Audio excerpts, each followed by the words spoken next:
Yeah, Ellie, don't do it again. We are back. We're back. It's episode 6. Thanks. Of 2 Minute Terminator. Minute 10 to 12. Minutes 10 to 12, where we dismantled the Terminator 2 minutes at a time. You are. Ethan McKinley. And you I are. am. Shit. Ellie Fitzgerald. Hit the fucking music. Boom.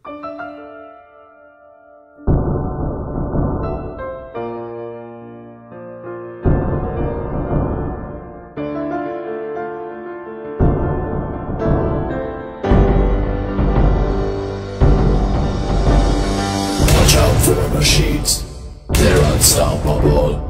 Watch out for machines, they will rule the world. Before I'm through. Be yours, baby. Yours and yours alone. What film's this song from, Ellie? That's Chris- not Terminator. Christine. Christine. By John Carpenter. Yeah. Yeah.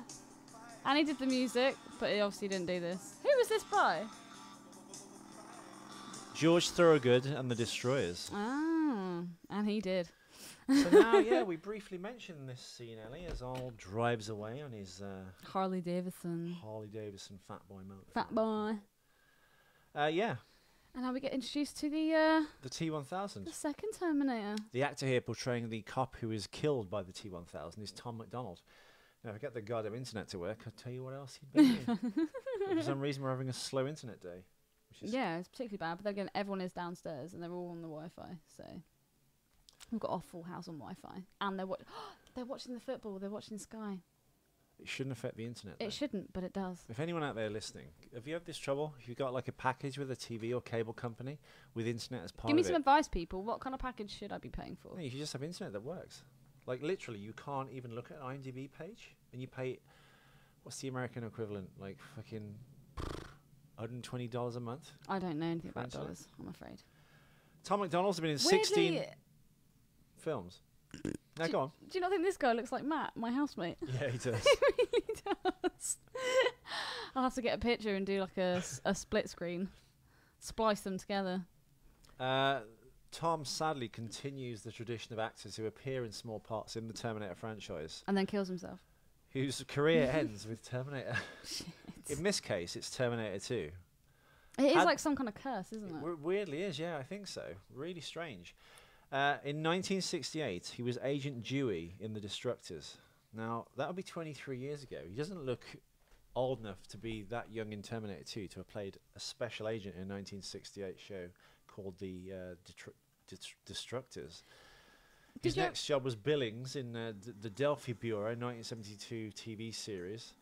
He's in a show called Chase in 1973 called Smitty. He's in Smitty. SWAT in 1975. He played Sam White. The Quest 1976 TV series. Tom Waters. Police Woman, original title. I haven't heard of any of these, He dude. plays Belle. you Little heard of any Ladies of of the these? Night. Second Senator. Simon and Simon, everyone's favourite. He played Reporter Number 2. God, this is so depressing. A cop in Whiz Kids. You know, The Powers of Matthew Starr. He played Stuart. One episode. Have you ever Paper heard of Chase, any of these one shows, episode. dude? No. Scarecrow and Mrs. King. I know that one. Bruce Boxleitner and the woman. Box from Lightner. Yeah, from God, what's her name? She's from Charlie's Angels. You know, Codename Foxfire. Cop again in episode 1. See, cops and guards again. It's really strange. There's this like secret Garbage Hollywood Men. cabal. Yeah, Garbage Man, Hobos. Hobos. That guy played a hobo in loads of other things. The hobo from the morning was like, hey buddy, that guy, you see a real bright light. He played hobos all through his career. This guy's played cops and guards. Like, Yeah, it this would looks be just like my housemate. This would be Matt. a big thing for him because, like, yeah, he did Knight Rider in 1986. Then nothing happened for 2 years. He played Dr. Kelso in The Fall of Innocence in 1988, and then he's in Terminator 2. I have a and then question. His career's over. I have a question. Go. So we see this burnt outline of the sphere, the antimatter thing, whatever you called it in the last one. Yeah, they've done it to kind of show that that's what it does. But Yeah. like, it But there also- was no divot in Scoop. the floor. There I was know, no I know, scoop. They forgot. They forgot the scoop. They forgot. Also, in the first scene where you see Arnold Schwarzenegger come out of the ball of whatever, the yes. neon light, the neon paint fades quite quickly, whereas that was still glowing, and obviously Robert Patrick had hidden and taken time, and the cop comes over and he shines his torch on it. James Cameron, you've ruined the franchise. You've ruined it, mate. It's fucked. If you can't get your director of photography to turn down the black light Inconsistency. on a Yeah, dimmer, yeah. So yeah, And cop gets murked by Robert Patrick. he does. The bike that Arnold Schwarzenegger actually rides away on outside the Corral Bar is the 1990 Fat Boy FLSTF. Ooh, Just thought you'd like to know that. I would like to know that. And thank Tom you. McDonald, the unlucky cop, who's an equally unlucky actor looking at his CV. Sorry, Tom, but it's true. But hey, brothers in arms, I feel your pain. His name badge says Austin on it. Officer Austin or Sergeant Austin. That's after Stephanie Austin, the co-producer. Ooh, do we actually? Oh, pardon me. Do we know where this is filmed? Yes, we do. Yes, we do, Ellie. Fact attack. It's downtown LA, and it's under the 6th Street Bridge Overpass. Yes. So, now we've got the crap out of the way, the facts. Let's discuss Fact the scene. attack. You've already picked out how It's you still know. glowing, and surely that would have cooled down by now. it would. Well, I mean, it has literally just happened, though. And it's smoking. Oh, it's fading now, though. No, it's not. It's still just as bright. It was just fading. Your eyes are fucking fading. Also, does he actually kill him? I'd imagine so, because he kills everyone else and he puts like a knife through the heart and comes out the back. But look, he just kind of looks around. Oh yeah, I guess we don't really see anything. Do you reckon that he chose a cop because he would then be trusted? Do you reckon he knew that? That's exactly why. Okay. James Cameron said that. Okay. He'd pose as an authority figure to obviously Gain gain access trust. to. And also people would be less inclined to refuse any like requests by him. Like, can I keep this picture? He's a good-looking boy. Yeah. Well, that's gay as fuck. Like, give me my picture back, you pervert. Yeah, you couldn't get away with that now. Pervert but popo. Back in the day, I don't know, even then I thought it was a bit weird. But like, yeah, the policeman comes to your door and asks for a picture of your son And then say he was a good-looking boy. and then walks off and asks to keep the picture. Giving it the Billy Idol wedding Probably. singer, like, Probably going to get bummed. definitely going to get bummed. Whilst listening to Guns N' Roses over his shitty little bike. Now, Ellie, this is the moment you've been waiting for. This is the moment that was discussed even in season 1 of the show. How does the T-1000 come through time? Oh, yeah, true. Because, What do you think? oh, dude, why'd you do this to me every time? Because it's about time you had something to say on the episode. I do. More. I interject all the time. Yeah, but you do this and you put the spotlight on me and I feel pressured. I've got and the like, inside track. Ellie doesn't know anything. So I'm asking her what she thinks. exactly, he's putting me on the spot. Do it. How do they come through time? What, the T-1000 in particular? Well, what do we know about time travel based on the first movie? Well, Take my glasses off for this. I can't do this. Yeah, you can. I can't. This is the whole point of doing the show. I know you're tired and we're on episode 5, but come on. What do you mean? What do I know about time travel? Well, I know that they can only send back, like, material and dead fucking... No, nothing dead will go through. It has to be living tissue, remember? Yeah, okay, living tissue. I know that. And you asked on this very show, how, if the T-1000 isn't living tissue, how would it come through time? Yeah, true. Because like the T-800 comes through time, but that's like metal inside, so wouldn't it be a massive problem, like throwing a spoon in a microwave? But it's been covered with skin, though. So you're saying if you put, I guess, a spoon inside a steak in a microwave, nothing will be a problem because the spoon's not reflecting the microwave? I guess so. Should we try that? Who owns the microwave downstairs? Me. It's actually mine. Should we try it? Okay. We'll do it outside with an extension cord. And Is- we'll put a is steak the surge thickest protector meat? on. We'll put a surge protector on. I don't know. Well, how thick is the meat around a Terminator's endoskeleton? You know. Probably quite thick. I would imagine. Well, it's rubber, isn't it? Well, obviously it's not rubber. It's skin. Where would Skynet have got all this skin from? Well, obviously they can grow skin because in the teaser, one of the best trailers ever, or teaser trailers, the Terminator goes into a kind of like bioflesh generation mold, which puts the skin on the body, or the tissue. So I don't know. You've got these kind of weird, like, slightly Valium, slightly come to bed with It's me 'cause eyes for right some now. reason my nose has gone really blocked all of a sudden. I've got like kind of a feeling. Like a bit fluey. Sinuses? Yeah. Yeah. Yeah. You need to juice, dude. Dude, I've juiced so much this weekend. I am juice. I am juice. There's more juice in my veins than blood. Yeah, time travel. Yeah, Skynet can make tissue, can't it? Synthetically, I guess, because they manufacture Terminators. So, I'm not asking this in this kind of narrow and rhetorical way. I don't know either. I don't know for sure how the T-1000 got through time. There's just 3 theories postulated by James Cameron and cast and crew of how it would have done it. And would liquid metal be different? Should we see what James Cameron says? Yeah, help us, James. Yep, 10 minutes in and we're out of gas already. Not at all. We've only just started discussing the first part. Well, also, before we come to this, do you think it's quite... They show the feet walking, don't they, on the floor? Is that meant to, like, mean anything? Go from the feet up? I don't know. No, I don't know. It's just like that... Well, they do the same when Arnold Schwarzenegger comes out of the bar. You see his boots. And then it kind of with the spans T-1000, up. there's a lot of motif throughout the film where he's, like, whatever he's connected to through his feet and stuff. Like, that guy walks on him in the mental institution and he rises out the floor. There's a bit, I think, when he reforms out, when he comes off that floor. Maybe James Cameron also has a fetish for feet. He impersonates the fat guard, played by those 2 twins from Gremlins 2. And he's looking at the cup. But he's focused off the floor. Is there not a slight noise when his feet walk on this? I can never decide. Well, maybe it's to show that he's just stolen the policeman's clothes. We're 10 minutes 45 seconds in. He's about to kill Officer Austin, a.k.a. Steve Matt Oliver. McDonald. Yeah, I'd really have to get that. I don't know. I don't know. And also, why would they just send one cop out to, like, if someone had reported some kind of electrical surge or storm? I thought cops always travelled in 2s because you need a witness if you were going to make an arrest. Well, yeah. So but maybe he's just driving around and then he sees some flickery lights down an alleyway and drives flickery lights. Well, that's how it would register from down that alleyway, wouldn't it? Yeah, but again, if they're on patrol, there should be 2 of them, no? But then the T-1000 would have had to have killed 2 people. And he probably wouldn't have looked like either anyway. Yeah, it is strange why this wasn't Robert Patrick playing the cop who gets killed by the T-1000. They should have shown the T-1000 off camera. And then they should have...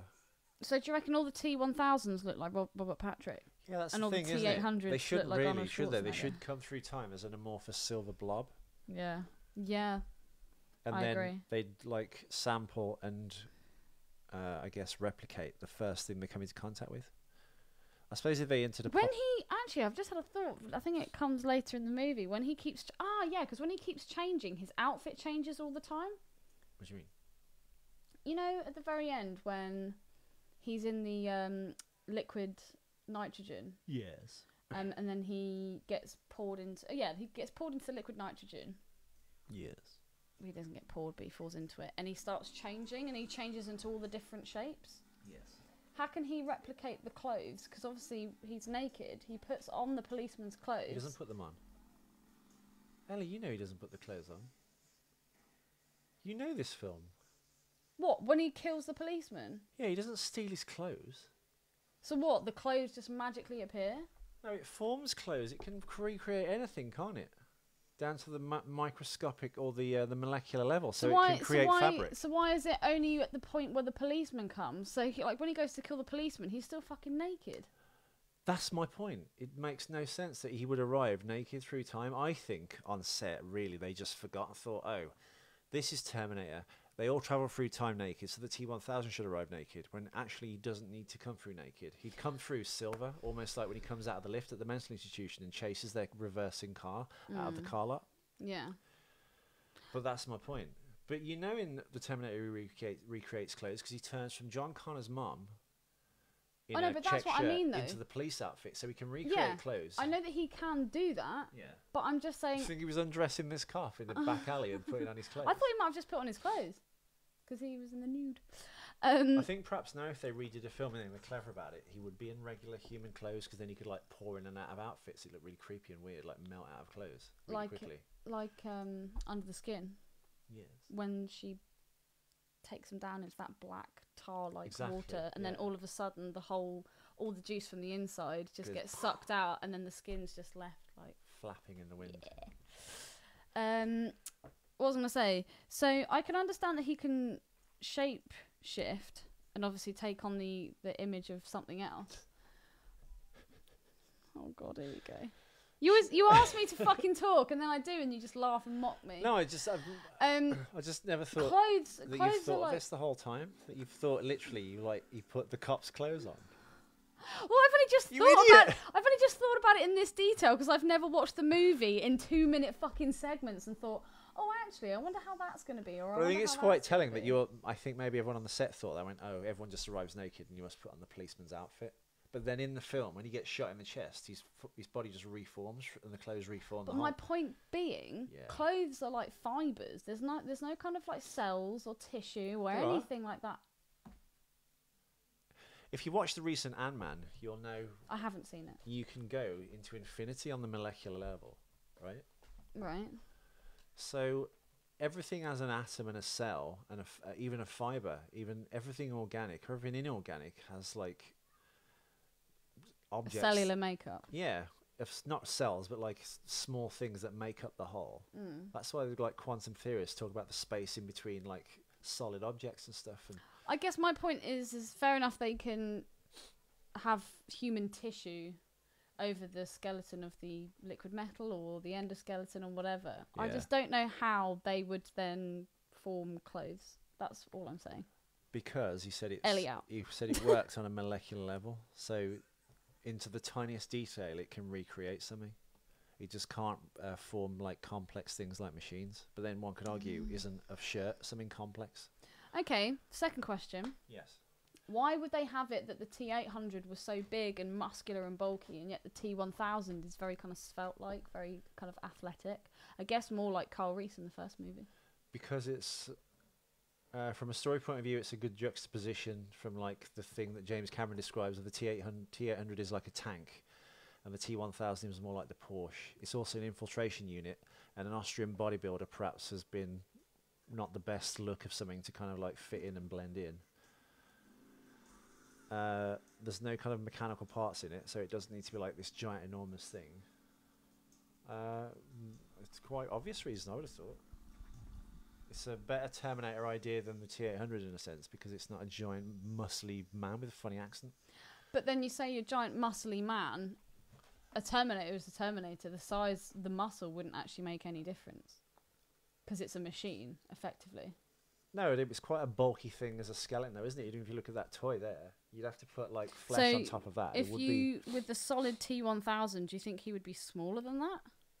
A solid T-1000? What do you mean? Like the one we got at the end of Genesis when Arnold Schwarzenegger was converted into a liquid metal Arnold Schwarzenegger. Yeah, that was terrible. Just go away, Tim. But you know, they couldn't kill Pops, could they? Well, the box office certainly did. So I don't think this would be a sequel. Really? How much did it make? I don't know. You know what? We can find out now. We shouldn't do this because it's a different film, but I'm bored. Wow. No, I'm actually not bored. It's actually good because we're talking about the philosophical musings of the actual box office. Hit your targets or you'll be fired. Box office Terminator Genesis. I'm kind of glad they're not going to do any more though. By the way, this laptop's about to die. We should plug it in. Oh shit! Shit! I fucking hate guard dogs. All in.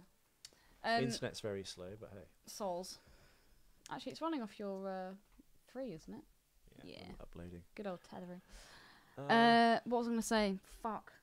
About the T-1000. Clothes, T-1000. Why is he so small? Yeah, why would they have made him more svelte-like, and yet the original one was a lot... Because he doesn't need to be big and muscular anymore. But then why would the first one need to be big and muscular? Because like any developmental process technology-wise, like look at the original iPad or iPhone, so in other words, they're streamlining. The original iPod versus an iPod Nano you can get now. So if there was another Terminator after the T-1000, what would that be? Like a small boy? I don't know, because I think they came up with the best idea and they haven't really topped it. A little bit like the Alien design. They could never improve on that, and no movie monster since Alien has been that good. Maybe Predator. But nothing since has come close to that kind of like amazing look. Yeah. The same way, the T-1000, where can you go with that? They tried to do a better idea in Terminator 3, but they went, oh no, we'll mix the Terminator with the T-1000 so it's like a skeleton with liquid on top, which is kind of pointless. Well, I guess they kind of tried it as well with John Connor in Genesis, didn't they? Yes. Because he's a Terminator, but he's also kind of human, and it's all those. Well, he was nanotechnology. It was like all the little bitty bits. I don't know what the fuck you'd call that. Nanobots, tiny little. Yeah. Each individual piece is like a tiny robot. So I guess that's the next step up, really. It is. But I don't know. Was that? I don't know. Yeah, that is better. Is it better? I don't know. I don't know. I prefer liquid metal. Yeah. Yeah, I don't know. This is actually quite scary. The idea. It's a bit like The Thing in a sense. But yeah, they didn't really. The Thing, as in the movie. Yeah, because it can mimic anything, can't it? And it's kind of unstoppable. And they just have to keep running away from him the entire film. Even the Terminator can't. All I've got in my head now is the Blob. Even the Terminator can't beat him. And that picture of Burt Reynolds that you sent me. Oh God. The Terminator can't beat this guy even. So yeah, it was quite a scary concept then. Yeah, and they haven't really topped this. I think also the actor was a factor in that, and not to disparage the Asian actor that portrayed the T-1000 in the new Terminator film, but they didn't really give that character a chance to breathe. So maybe it's not his fault, but he just kind of like appeared and he just looked. Do you not also think that Robert Patrick, the way his facial structure is, it kind of looks like the original, like endoskeleton face, is really mean, and he's kind of got like the brows? No. No, not at all. Oh, Didn't get that at all. Oh, okay. Know what you mean though? Well, they said they wanted someone with an intense presence at the audition when Marley Flynn was casting people. I just think he looks a lot more. And he's got a very steely look. Yeah, when you look at Arnold Schwarzenegger, I don't necessarily see the resemblance of Arnold Schwarzenegger's face and the actual face of the Terminator. I do. Do you? Yeah. Arnold Schwarzenegger's face is a lot thicker, like his jawline. No, and his but I think you cheekbones can see that could be Arnold. And if you look at the endoskeleton, you could go, yeah, I could kind of see Arnold Schwarzenegger like that. I love that we actually have a little reference now, like my little toy. We're both just looking at him thinking, could that be Arnold Schwarzenegger? He does though. He's got like the big jaw, and like you can imagine. I'd say the being body, Arnold. yeah. The head less. I think the head's more. I don't think the head in the Terminator Genesis one could be Arnold, but I think that certainly looks like him. I don't know where you've pulled how Robert Patrick's face could fit in front of that skull and pull it off. I don't know. I think because he looks more evil. I think he was cast 'cause he wanted a Lance Henriksen type idea like the original film. Yeah, no, I'm not saying that's why they And also, didn't choose him. in defence of the Asian actor who played the T-1000 in the new film, maybe he didn't do a lot of work in terms of like, because he worked with dancers and mimes, didn't he? Robert Patrick, to kind of like convey this physicality and that He's got presence. absolutely no ass, does he? No, he doesn't need to, because he can just pump it up if he wants to, like that he does with the chest in the third one. Oh, So, and there's the feet, the very shiny shoes. as we come to the end of the show, what you've all been waiting for, the 3 theories on how the T-1000 came through time by James Cameron and cast and crew. Oh my God, here we go. Is this going to finalise it for me? Is it going to sort it out? What do you think the first one would be, Ellie? Don't you dare! Let's drag it out. No! Okay. No. I've had enough berating, Rejecting. thank you. Right, James Cameron's, I guess, thing. I think basically, just before we start, I think they overlooked the facts and just forgot and went, oh, you just come through time naked. Because they probably hadn't figured out the liquid effects properly yet and etc. So I guess maybe that's why he didn't appear, but they could have done reshoots and corrected this. That's why he kills this random cop and he's still Robert Patrick but in a cop's outfit, which in your defence maybe explains why you thought he maybe was wearing his clothes. Yeah, I did think that. So the first thing that James Cameron said on the commentary was, since it works at a molecular level, it was living enough in brackets to kind of pass as tissue and probably would have got through, because it's not like a metal clunky basic like crude machine. It's like a liquid, almost like blood kind of thing. That might be a way how it got through without any problems. The second one, which William Wisher I think said, who's the co-writer, it was wearing the skin of living human tissue that it shed off screen. It shed off screen. So maybe they just sent like a dead body through. So it's like a snake. That it's like poured itself into the body of a dead person. It just sends the dead body through time, and then it just comes out of the body, like pours out of the body and forms into a human. Yeah. I guess that would give a reason as to why it looks like Robert Patrick and not Arnold Schwarzenegger, because he could have just been. That's just a shell of what was picked at the time. Exactly. I think I like Stan Winston's. I think I like William Wisher's best so far. But let's hear the third one. Please. What? That it was a stuck in the dead carcass of a person. Yeah. Okay. I think the molecular thing kind of works better. What that it was living enough. Even you did the fucking Well, because it's such brackets. it works on that molecular level. The parts of it are so tiny. Each individual piece is like a thing in and of itself, almost exactly like the thing. And because it's like a liquid form, maybe that gets around the physics of time travel that only living things can go through. But then That may be the whole reason Skynet developed the T-1000. So Wish's theory would fit in better with what you said, and that is, why doesn't the T-1000 look like the cop? Or why wasn't the cop Patrick? No, I think the reasons I think it didn't look like a cop because they hadn't thought it through properly yet and just thought, oh, he's thin, slight-looking guy, a bit like Carl Reese. He arrived naked through time, so should this guy, and then didn't think. I think going back, looking at the film now, it makes no sense, knowing what we know about the T-1000 for the rest of the film, that this isn't Robert Patrick getting out the police car, checking out this electrical disturbance, and then getting killed by something off camera. But then you go, oh, he's actually all right. What happened to him then? Oh, I don't know. And then it was revealed. Dude, you should write movies. I know, I should do a lot of things, but unfortunately, I've got this curse. I've got this curse. It's called a podcast. Third reason by James Cameron. Yeah, go. Don't ask, you idiots. Don't ask. Is that actually the third reason? That's it. That's the third reason. Just don't ask. Just accept it. Just accept it. It's a fucking film. That's entertainment. And that's Not in tune. That's the show. Another show. Where can you find us, Ethan? Thank you, Ellie, for putting up with this for the last 2.5 hours. We were going to do one every day, but I can't do them every day because of various commitments. So we thought we'd do a block of them. I hope that's okay. But we had like a week and a half off, and it's about time we actually started putting out this show that we were all looking forward to. And then due to fate, we couldn't carry on because these goddamn mics. Give me the goddamn mics. Give me the goddamn page. So yeah, there'll be more to come. We should be back into the swing of things as of next weekend. And you'll be back on the road soon, because why? We're rebuilding the bike. Rebuilding the bike. All the bits are together. Went and got your tank yesterday. Bought a tank from the southern part of England near Indeed, Portsmouth in yeah. Waterlooville. And what does it look like? I don't know. I'm still on the fence about the tank, Ellie. Why? Because, and if anyone's seen the Facebook page, if you scroll down far enough, you can see it. There's a picture of my bike. It's all matte black. The tank I bought is a stopgap while I get either the old tank repaired or refurbished and repainted, which will cost a lot of money and take time. So any old tank needed to go on the bike now.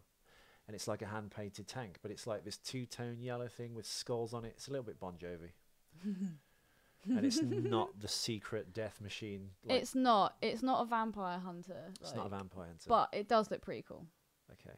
So yeah, for now it'll do. You did see that 48 tank on eBay, didn't you? Yeah, That problem with the looks pretty 48 cool. tank as well, it's half the size of a Sportster tank. So it only does about 50 or 60 miles to the gallon versus like the Sportster tank, which did about 110. Oh, okay. Yeah, but when do you ever get the opportunity to actually drive it that fast or ride it that fast? No, right, well, that far. I don't know, I used to like burn up hundreds of miles worth of petrol around London when I used to get a bike just riding for hours, just having a great time. Wow, that does sound amazing. Oh, it's amazing. There's no better feeling. You're like on the coolest bike in the universe. Everyone's staring at you. Do you like people staring at you? Yeah. Yeah. Why is that? Because I'm an exhibitionist. And as I don't get it from my acting agent, I was like, oh no, I'll create my own character and drive around on a If bike. there's any agents out there, by the way. Yeah, after you've heard me berating the one I'm with. Like, oh, but that wouldn't happen to you, honestly. I wouldn't lie to you. So yeah, hopefully, I'm not going to say that because that leaves it open-ended. We will be back. Hopefully. Jesus Christ, dude. That's pretty fucking bleak. No, but we should be back into like the flow of things now. Just there's been a few ups and downs in life of the last week or two, and the technical problems and SoundCloud like fucking us bad. Yeah, so that wasn't cool. But we've sorted that out now. subscribe to the YouTube channel, folks, because the shows hopefully will appear on there first and then SoundCloud. So if you want to get the inside track, go there. Go there. And please come back. Yeah, we'll be back. Thanks for listening. Thank you. I've been Ellie Fitzgerald. You've been Disgruntled goat. Slightly ill Ethan. I'll be back with a fully functioning nose. fully functioning nose and more energy next When time. are you getting your nose job? I don't know. After you've had your fucking boobs done, you hunchback. Cut! Hasta la vista. Baby. Bye. I do want the machine. want to kill.